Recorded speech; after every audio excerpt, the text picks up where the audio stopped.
Good morning, everybody. Good afternoon or mid-afternoon. My name is Casey McGovern, and I work for the Florida Department of Health in Broward. I am the Drowning Prevention Program Manager, and I just have the absolute pleasure to introduce this panel.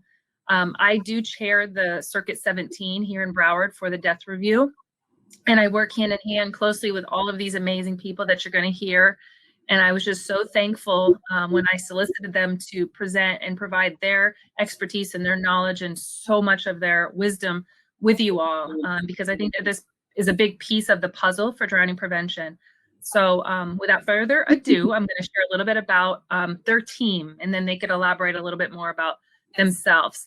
The Florida Department of Health Child Abuse Death Review Unit administratively supports the State Cater Committee and 20 local cater committees, each located regionally by judicial, I can't even speak right now, I apologize, circuit, data collection by the cater in partnership with the National Center for Fatality Review and Prevention. They informs the development of prevention strategies to reduce and eliminate preventable child deaths in Florida. In 2020, the State Cater Committee developed drowning prevention messaging to educate caregivers regarding the dangers of non-swim time drowning incidences. The Cater unit partnered with the Florida Department of Health Violence and Injury Prevention Program to pair Water Watcher badges for distribution alongside the Cater drowning prevention messaging, which we actually have. We received, and they are posters and door knockers and water watchers, and we are going to be able to provide those to everybody in the marketing boxes after the symposium. So you'll all see the great work that they do. This drowning prevention initiative will be implemented by the local cater members and stakeholders throughout the 7 counties which cater data demonstrates have the highest incidence of child drowning. I can't even speak. I apologize. I'm trying to read both. Unit produces supplemental data analysis reports providing more detailed assessments of preventable child fatalities in Florida. One such report on child drowning fatalities was produced this year, entitled An Analysis of Fatal Child Drowning in Florida, comparing deaths from the Child Abuse Death Review with unreviewed deaths in vital statistics from 2014 to 2018. Without further ado, I will let Joshua, Erica, Brenna, and Megan take it from here. And I apologize for all the typos. No worries. Thank you, Casey. I'm going to go ahead and share my screen at this time. So good morning, and thank you all for attending this session, which is titled Utilizing Child Abuse Death Review Data to Inform Drowning Prevention. We would just like to welcome you all once again. As most of us are using a new platform, a platform which is new to us anyways, we'd like to invite you all to utilize the chat function during the main part of the session, as well as the Q&A function towards the end when we open it up for questions. There is no raise hand function in this platform. However, there is an ability to request to be a moderator. At the end, during the question and answer phase, if you also would like to have your picture shown on the screen while you are asking your question, please utilize that function to request to be a moderator. So to introduce myself, I am Joshua Thomas. I serve as the unit director for the Child Abuse Death Review Unit within the Department of Health's Division of Children's Medical Services. And I will go ahead and allow my colleagues to introduce themselves. Hi, everyone. I'm Megan McDonald. I'm an epidemiologist with Children's Medical Services, and I work very closely with the Child Abuse Death Review Program. Hi, and I'm Brenna Radigan. I'm the Prevention Specialist with the Child Abuse Death Review Unit. Hi, everyone. My name is Erica Puckett. I'm the Project Coordinator with the Child Abuse Death Review Unit as well. Thank you all. So for today's agenda and learning objectives, we'll give you all an introduction to the CADR case review process. That's the abbreviation for Child Abuse Death Review. Some people say it's CADR, some call it CATR, some call it CATER. So either of those terms are acceptable. Next, we'll give you an overview of the 2020 CADR annual report. followed by critical CADR data elements. And then we'll go into moving that data, that data into data-driven drowning prevention recommendations, followed by local CADR initiatives, as well as state CADR initiatives. And then we'll open it up for questions in an open discussion. So to introduce you all. I don't mean to interrupt you, but is there music? You guys hear music? Yes, we do. Okay, let me try to work that out. I apologize. Thank you. All right. So to introduce you all to the case review process of the CADR system, we're structured with local as well as a state committee. So with the local committees, there are 22 of them throughout the state, and I'll show you all a map of where they're aligned with judicial circuits later. But what these local committees are charged with, per statute, is to review the facts and circumstances of all child fatalities reported to the DCF Central Abuse Hotline. Now, they review these cases regardless of verification status of each child fatality case. So whether this case was found to have no indicators of child abuse or neglect, Joshua, I'm so sorry to interrupt you one more time. He said you might have the browser open to the main session, and so you have to close that browser possibly. I apologize. You can only hear the music when you unmute. Oh, really? Is anyone else hearing music at this time? You can let us know in the chat. Thank you all. All right.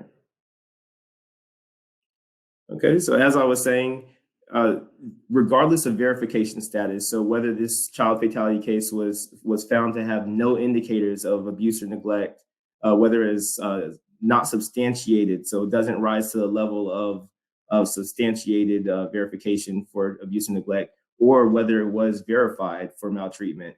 Our committees, the local CADR committees, review all of these child fatality cases.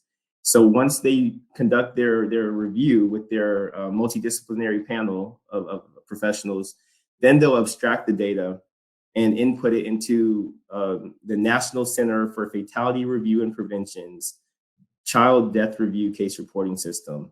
That's a mouthful, so we often just call it the national database. And this national database is actually housed within the Michigan Public Health Institute. And we've actually been using it here in Florida since the inception of CADR, which was in 1999. So once they input the data into the national database, then we're able to analyze the CADR data. This data analysis can be done at the statewide level as well as at the local level.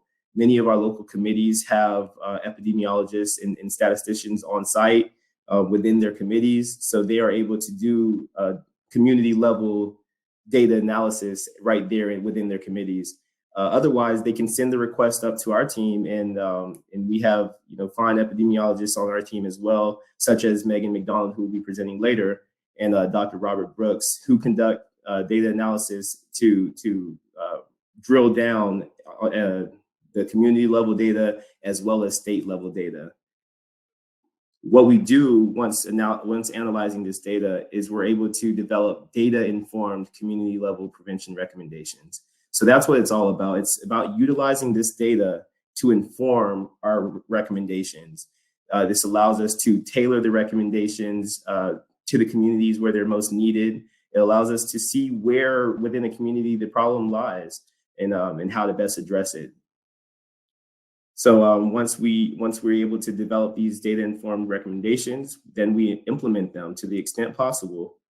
And then we also encourage all of our teams to utilize community-level action plans to keep them on track and to guide them and also record progress as they're implementing these prevention strategies. As I mentioned before, the local committees are aligned with the judicial circuits within the state, as well as DCF regions. So each DCF region is handled by a regional child fatality prevention specialist. They are the professionals who transfer the cases to each of our local committees. So there's a lot of synergy between our two agencies with regard to CADR. We'll also be including this map as a handout, a printable document for you all.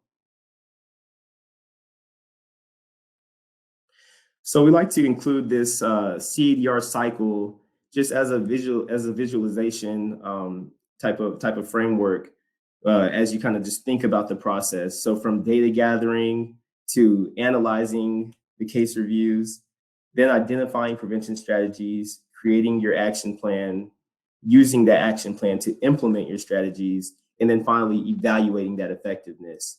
So then when you go into the next cycle, you're able to utilize what you learned from those evaluations, as well as the new data gathered, to go ahead and go through the cycle once again and improve every time.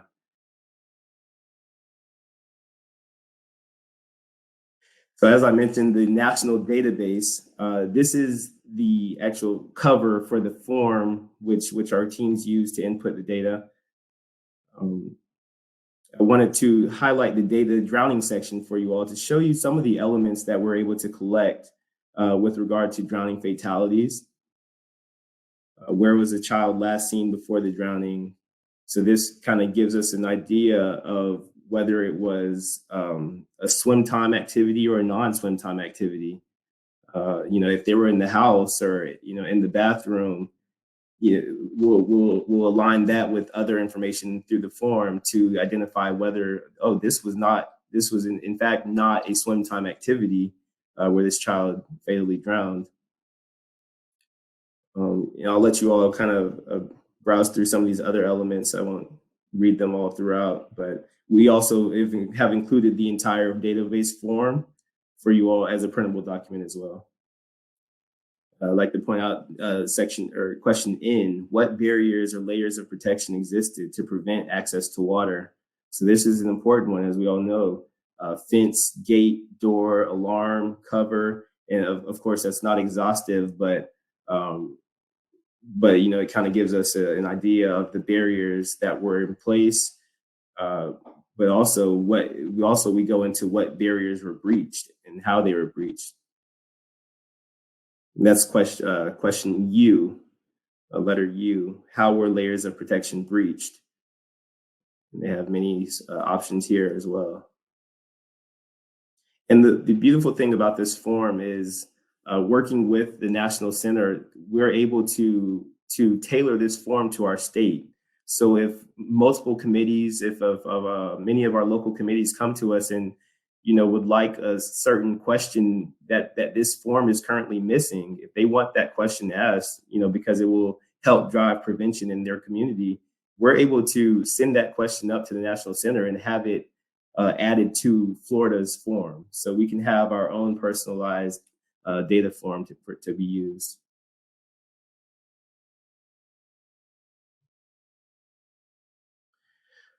So all of this data that's collected at the local level is then reported to the state committee. The state committee is a 19-member multidisciplinary committee, which provides oversight to all of the local CADR committees, as well as consultation on individual cases upon request. So they'll analyze this data from a statewide perspective. So we're gonna what the state committee does then is they develop statewide recommendations and implement those to the extent possible. So much, very similar to the local committees implementing community level recommendations. The state committee is going to disseminate state level recommendations, as well as implementing those to the extent possible, which we can, which has been made evident through our designing and disseminating of these the water watcher tags or door hangers and posters that was mentioned earlier. And then finally, they develop an annual statistical report, which I will now pass the baton to Ms. Erica Puckett to go into that on. Thank you so much, Josh. As Josh described, the State CADR Committee is tasked with the development of an annual statistical report. The report is developed with data collected through the local CADR case review process. The information is compiled together in a report each year, typically published in December. which provides findings and data specific to the previous reporting year. So the 2020 CADR annual report, which you've received as a download, provides information about incidents of preventable child death, which occurred in 2019. When possible, we strive to provide trend analysis to demonstrate trends over several years. The report can be found on our website at flcadr.com, and like I said, is included as a downloadable document in your packet. On the website, you'll also find other information, including the meeting schedules of state and local CADR committees, as well as contact information for each local committee. Please feel free to contact them if you want to learn more about their meetings or participate in a meeting, or would like to learn more about their local community initiatives. Under the resources tab at the website, there are valuable links. These resources help serve our local committee members as well as their communities.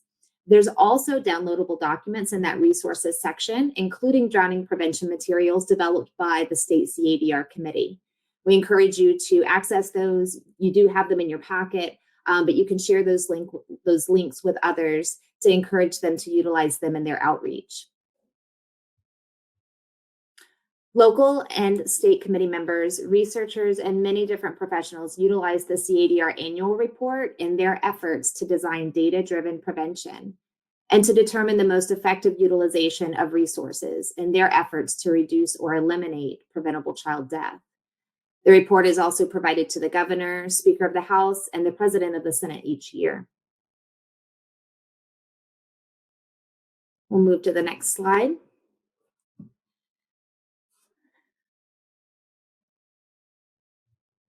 Thank you, Josh.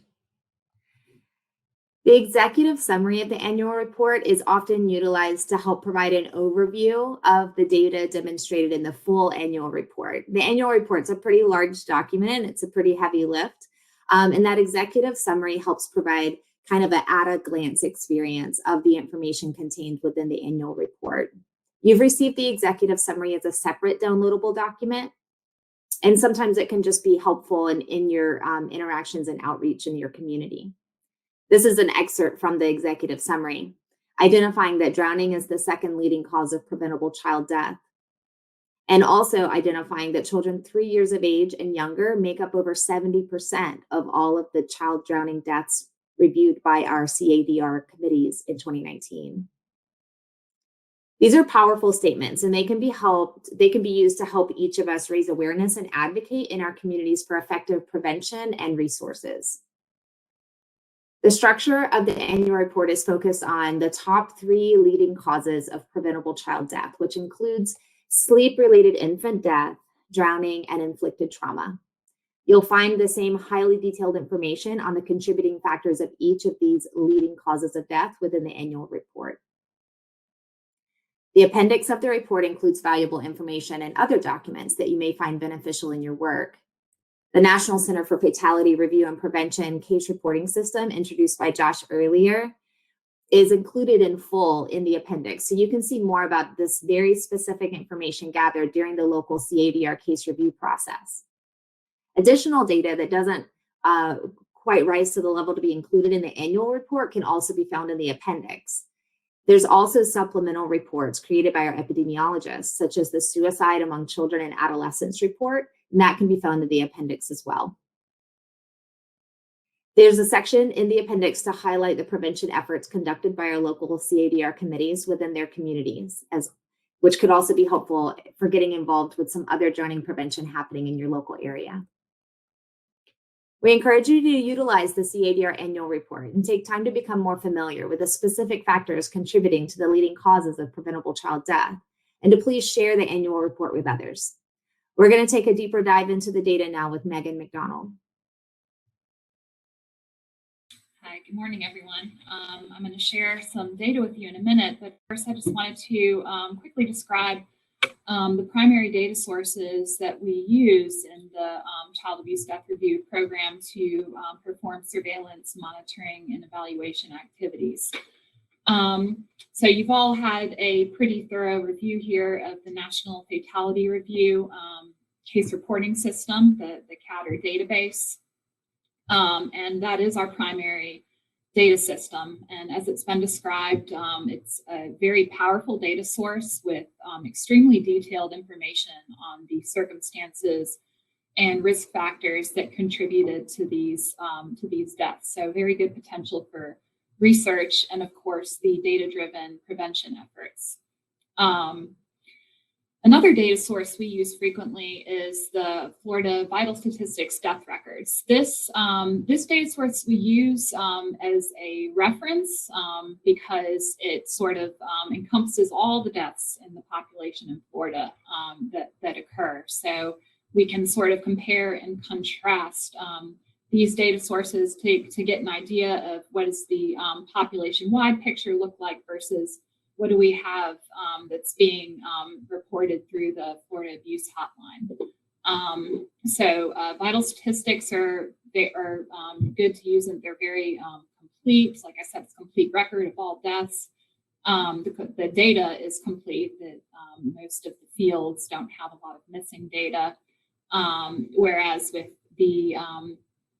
with the National Fatality Review database, well, there is a wealth of information and, in fact, thousands of data variables.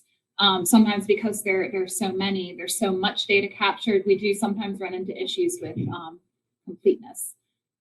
So with that said, we can go into our data slides here. Thanks, Josh. So this is a map of the distribution of all of the child drowning deaths. This is vital statistics that occurred in Florida from 2014 to 2019. And I've displayed the counts here rather than rates just to demonstrate where the burden of these deaths occur. You can see clearly that the deaths are sort of concentrated in certain regions of the state. And as you all well know, one of those heavy burden areas is South Florida. And during this time period, there were 517 deaths. And just for context, that we normally see about between 80 and 100 child drowning deaths per year in the state. So I'll take the next slide, please.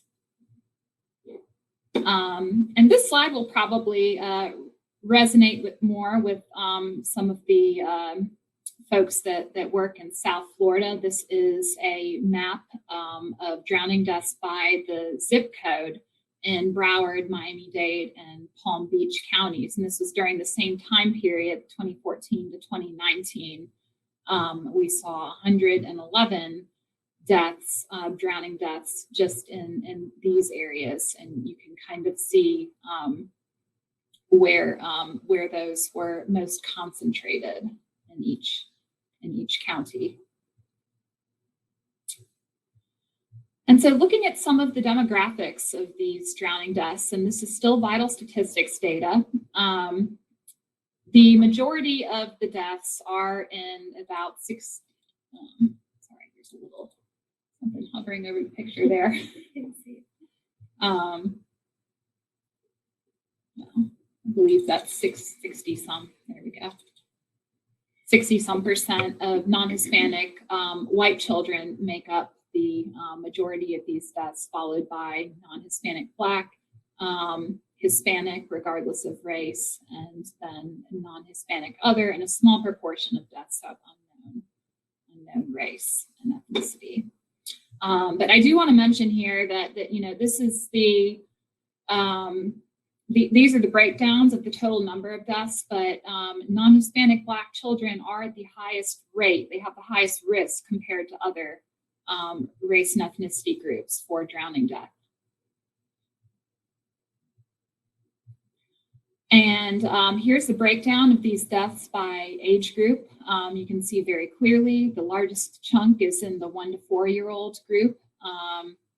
Those of you that work in this area, this won't be a surprise to you. And the next largest group would be the 5 to 9-year-olds, representing about 14%. And then roughly about between 6 and 7% each are less than 1-year-old or infants, and then children between the ages of 10 and, I'm sorry, that should be 15 to 17, I believe, not 19. Okay, so we'll go to the next one. Thank you, Josh. And the majority of these deaths, nearly 69%, are male children.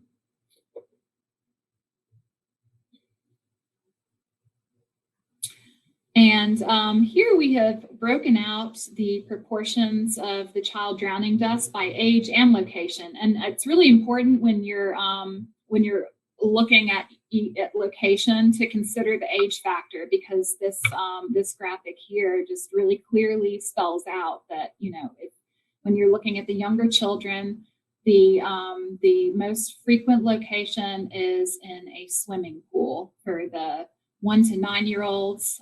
With infants, most of them occur in a bathtub, and the older the children are, the more likely the drownings are to occur in natural bodies of water.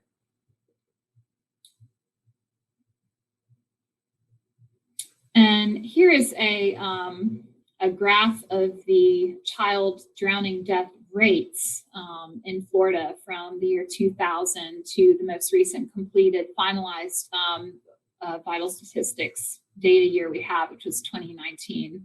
And I'm showing here the Florida trend line, which is in red.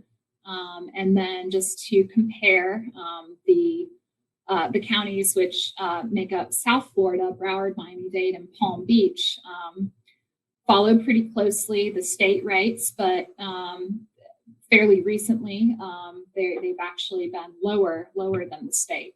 And overall, the rates have gone down. So it's a good thing.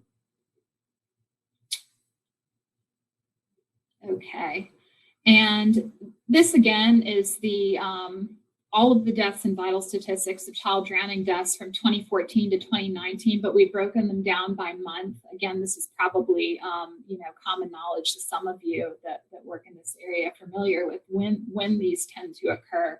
But we see the highest numbers of deaths between the months of April and July.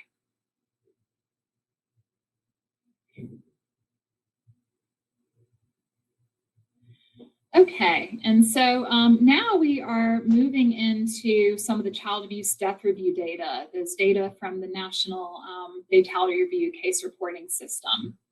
And so we selected some data indicators that we felt aligned really well with the protective factors against drowning. And the first one we looked at was barriers. So this has taken a sample of the drowning deaths that occurred in pools in the CATR database between 2014 and 2019. There were 304 of those. And this is just the breakdown of how many of those deaths had a barrier to access in place. And you can see almost half had a door, about 27% had a fence, 24% approximately. There was a gate, just under 7% had an alarm, and then just under 19% of these deaths, there was no barrier in place at all. Next slide, please. Okay, and here we're looking at the proportion of all the pool drownings, again, that 304 count, where there was a barrier to access in place, but it was breached. That would be in 6.3% of the 304 deaths, there was a fence that was in place and breached. And then you can see about 12, just under 13%, a gate was breached. Nearly a third of these cases had a door that was in place and breached, and even a small proportion had an alarm that was breached. Next slide, please. Another one of the protective factors we look at that's very, very important, you all know, is supervision. So this chart is showing you the proportion of all drowning cases by location where needed supervision was absent, and that was indicated by there is a question on the case report form that asks, did the child have supervision? And one of the options is no, but supervision was needed. So these are those cases, and you can see, a large chunk of each of these deaths, and every location were lacking supervision that was needed, and particularly interestingly in the bathtubs. Thanks, Josh. Sorry about that. And also under supervision, we looked at the proportion of the drowning cases where there was a caregiver present, but they were not providing adequate supervision. So there were about 106 of those drowning cases where a caregiver was present, and just under 40% of those cases, the caregiver was impaired in some way, whether that was due to drugs or alcohol, injury or illness, or just simply distraction.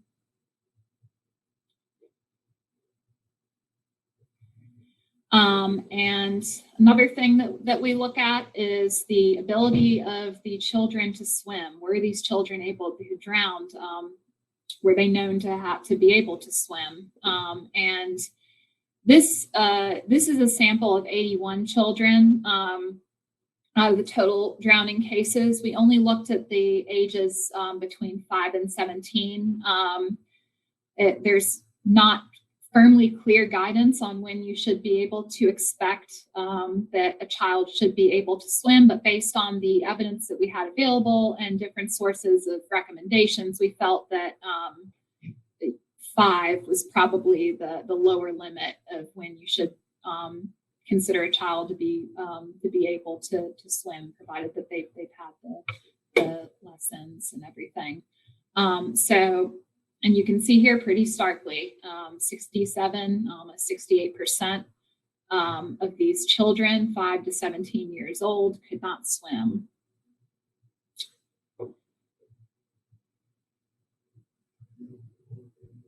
Okay, and that concludes the data presentation. Thank you all so much. Good morning, everybody. So now we're going to go into the prevention part of our presentation. So this slide kind of talks about the layers of protection. As we talked about barriers earlier, barriers would include fences, pool covers, alarms, and doors. And as Megan discussed earlier, doors were the biggest barrier that was breached for our victims of child drowning. So here we have a picture of a pool with a fence, which means, at least have it 4 feet high, non-climbable, and has a self-latching or self-closing gate. We also have proper use of barriers, which would include that alarms are on, doors are locked, gates are closed, and maintenance of barrier, of course, would meaning like your pool covers are up to date, they don't have holes, they're covered, your gate latches are working, your door locks are up to date.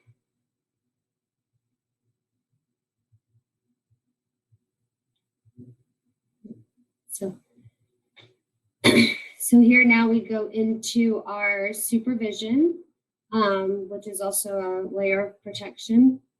So a big part of supervision would include touch supervision, which would mean that you are within arm's reach of children when you're in a swimming pool. So that would be, within arm's reach. And then also to have a water watcher, which is a very important part of supervision, to make sure that somebody is watching children in the pool at all times. That would mean that they don't have cell phones, they're not distracted, they don't have books, they're not listening to music. Also that to rotate shifts. So if one person needs to go inside or do something or take a phone call, that to make sure that you are letting somebody else know to make sure that somebody is watching the children while they're swimming at all times.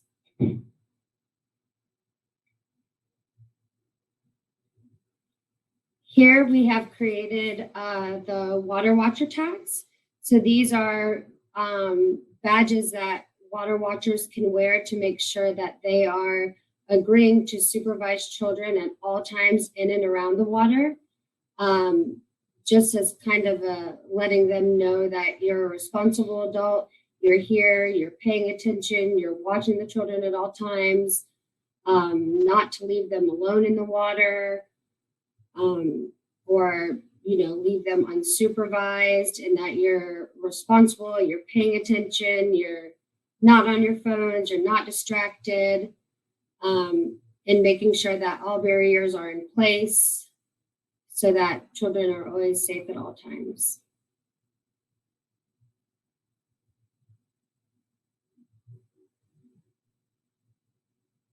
Another big layer of protection is emergency preparedness.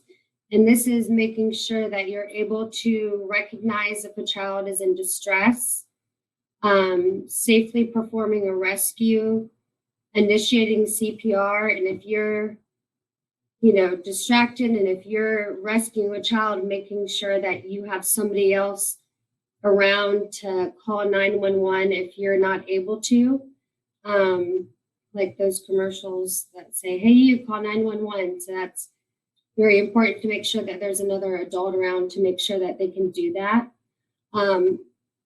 Another thing that's important to note here is that due to COVID-19, the Red Cross does have online CPR courses.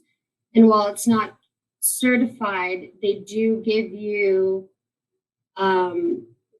the kind of what you're supposed to do, how to initiate CPR, and a lot of online resources that are available to you to help to initiate an emergency preparedness.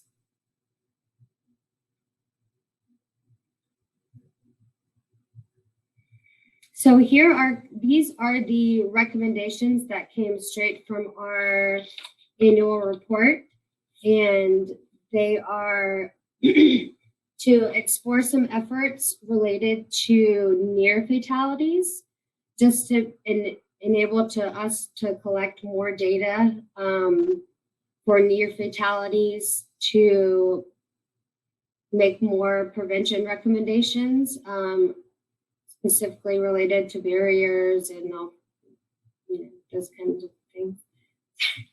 Okay. Also to increase messaging around appropriate supervision and barriers of protection. And also to develop strategies to ensure consistent and coordinated prevention-related messaging, which we're actually going to get to in a couple of slides.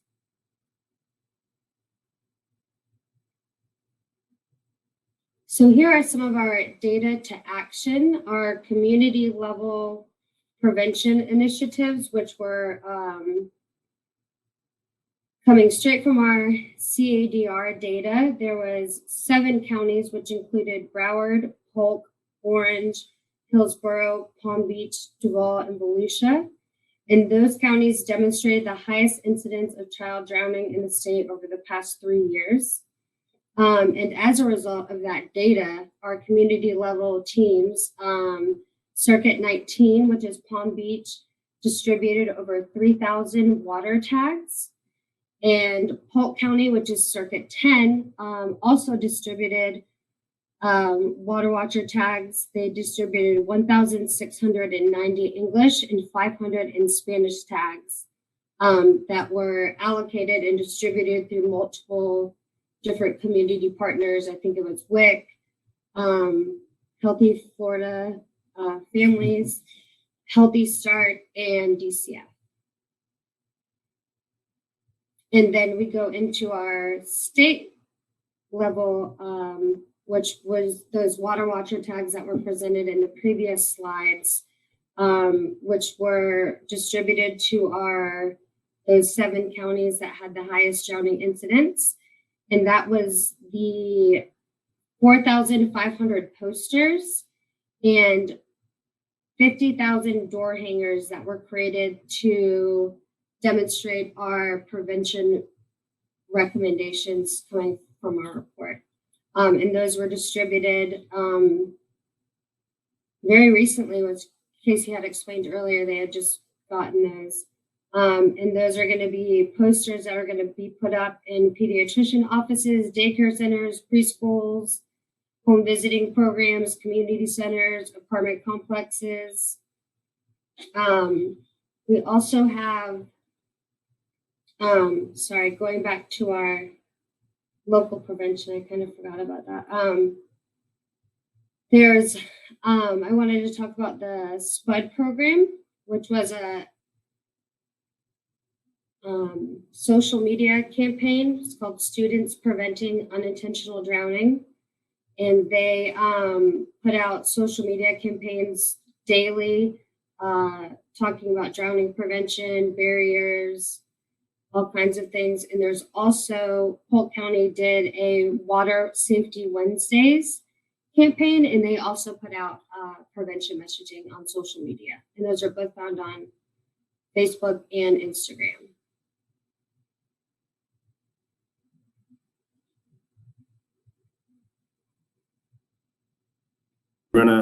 I'd just like to offer a brief conclusion. So basically, what you've seen here today is an overview of our committees and how they are structured, as well as the annual report and all of the rich information that it provides, followed by a deeper dive into the child drowning fatality data that we see through our program, and then how we utilize that data in basically use it to drive action. This data, it helps us tailor the message so that it resonates with the communities where it's most needed, where interventions are most needed. It allows us to tailor the wording, the verbiage, the images utilized on all these education materials that we send out into the communities, because that's what, at the end of the day, we really want to resonate with the populations who we are serving.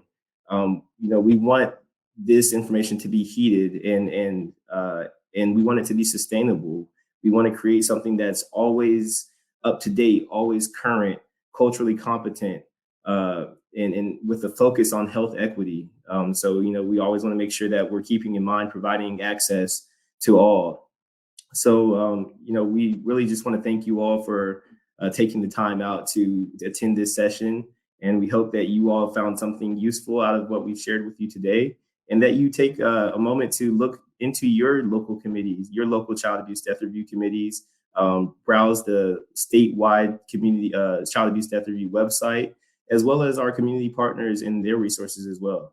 So thank you. And now I'd like to open it up for questions and answers, which you can utilize that function within the chat feature. Hey guys, so much great information. I really, really appreciate it. I believe that my background noise is gone, so I do apologize for the confusion in the beginning.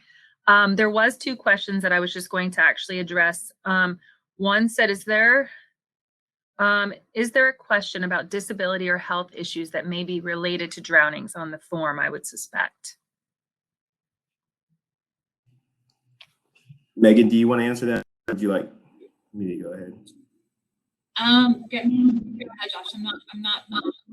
Okay. So that disability information is collected earlier on in the demographic, and I apologize. I showed you all the drowning section in the form, but didn't kind of give you an overview of the other information. So there's child demographic information that's collected, and disabilities would be in that section as well. There's also parent caregiver information, supervisor at the time of the incident information, medical examiner, autopsy report data that's collected, and then just an entire collection of other information that's collected.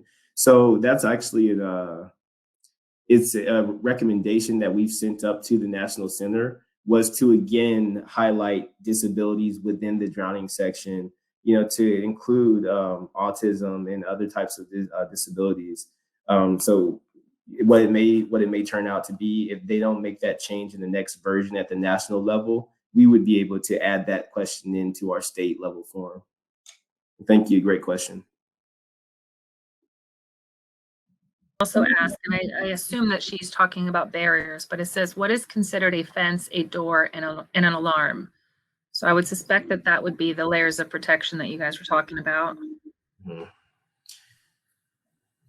So with this, team, please feel free to chime in. But as far as the fence, we have those fences which are the mesh fences that are staked into the ground. You'll see many of these at vacation rental homes with that latching gate that you have to pretty much stretch to get into that last staked hole. And so it creates a tight barrier around the pool or hot tub outside. So I would consider that to be a fence or a gate, because the recommendation definitely says that gate should be for at least 4 feet tall. So that's a great question. I'm not gonna pretend to know all of the nuances between the two, gate and fence particular. But as far as alarm, in this sense, we're speaking on actual door chimes. That's why, when it was mentioned that proper use is that making sure that you have it on, because often people will turn those off, especially if they're having a large gathering, because they often, they're loud.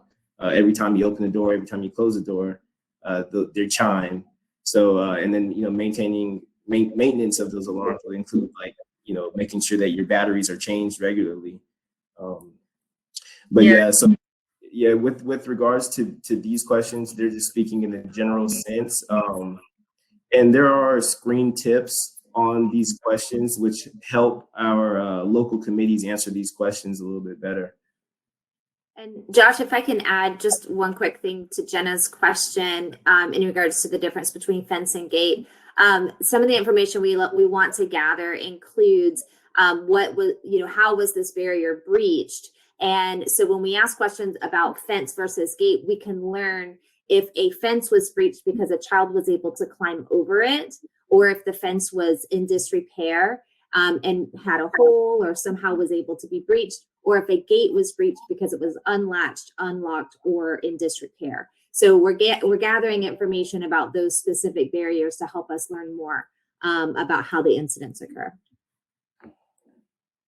You guys are so good at answering the questions and making sure that everybody understands it in detail, which is really great. And I think that with the information, the feedback that you've received from all the different circuits, it's helped to kind of just make that form that much better for us to really see what the big issue really is. So thank you so much. There's one more. It says, are you aware that drowning is one of the leading causes of death for persons with ASD? Knowing this in relation to drowning will help agencies like ours to respond to water safety issues in specific counties. Is one of them. Are you aware of it? That's one area that we've discussed with the forums, even me personally with this, Circuit 17, as far as any type of a disability in any shape or form.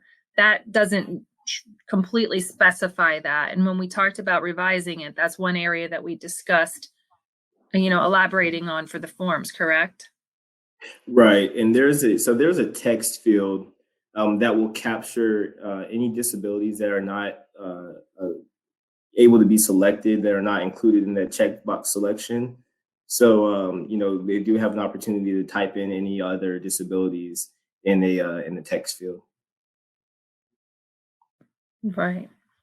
It says, thank you. Agreed, including the information such as autism spectrum disorder would be a great data to include.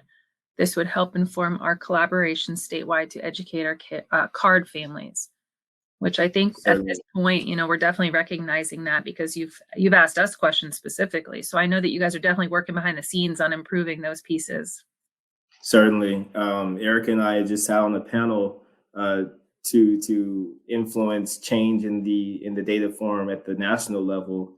And that was actually, we were both echoing each other in that including autism spectrum disorder and other disabilities directly within the drowning section would allow us to better, make that connection instead of including it, many sections ahead in the child demographic, which it may, over the sections, you may kind of lose that connection. So I think just kind of reiterating it, the disability or what have you in that drowning section will definitely allow us to make more connections with our community partners as well as drive our prevention. Absolutely. Lauren also shared a little bit about pool alarms. There was various types of pool alarms that can go into the pool water that sense vibrations, and also alarms on the pool fence gate that go off when opened. There are also wristbands that you can place on children that will sound if they make contact with the water. Things that we have discussed and found out about through local. Can I speak on that if you don't mind? I think that's sure. Yes. I think that with that piece of it, it makes me a little bit nervous as a parent and also a mother of a drowning victim, because I feel like those pieces in essence are a little bit like false sense of security. And I think that putting a bracelet on your child and expecting that child to wear a bracelet at all times and not taking that off, I think parents get very comfortable, just like putting floaties on. The moment the child gets the floaties, what happens is they say, okay, I don't want to go swimming anymore because they're going to eat. Well, 2 seconds later, that child decides that they want to go back in the pool because of whatever else. So I think any type of device that would provide a false sense of security is kind of scary to me a little bit. I think that with what Joshua and Eric, the whole team talked about was the first line of defense is supervision, right? If that's breached when you're in the home, doing laundry, loading dishwasher, just doing what we all do, then we want to have that door chime on. That door chime is not like a Brinks or an ADT. It's more of one that is annoying and very loud and will alert you no matter if you're in a dead sleep or in the shower. When that goes off because it alerts you the door opens, whether it's an older sibling, a grandmother, a grandfather, it doesn't matter. It will sound, to go to the water area. And then from there, we need some type of a 4-foot fencing to block any type of water that's around that home. And if they breach that by lightweight furniture or if it's open or so on, then what we want to do is then, Jay just said the lobby's back open, so it distracted me, I apologize. Have that child know basic swim lessons, just be able to float or get to the wall and shoot you to the step. And last but not least, CPR. And so I think that those things, rather than a bracelet, would be something that I would prefer to promote. And I apologize, I took over a couple minutes, but there's a couple other things, I guess. No, thank you, Casey. When I see those pieces, yes, that's another layer, but it makes me a little bit nervous to promote those pieces because the child, we're depending on the child to keep that bracelet on, and we can't necessarily do that. And so I apologize for overstepping, but if you want to add anything else to that question. No, you didn't overstep at all. No, thank you for definitely offering your explanation, your expertise. I did just want to highlight that in our presentation here, on our supervision tab slide, we included swim time supervision. So, it's very important that we highlight non-swim time supervision as well. Which is where our data points us that most of these drownings are occurring during non-swim time activities. So, just making sure that we're also placing an emphasis on supervision during non-swim time is very important, which is the basis of these posters and infographics and door hangers that we've just created as well.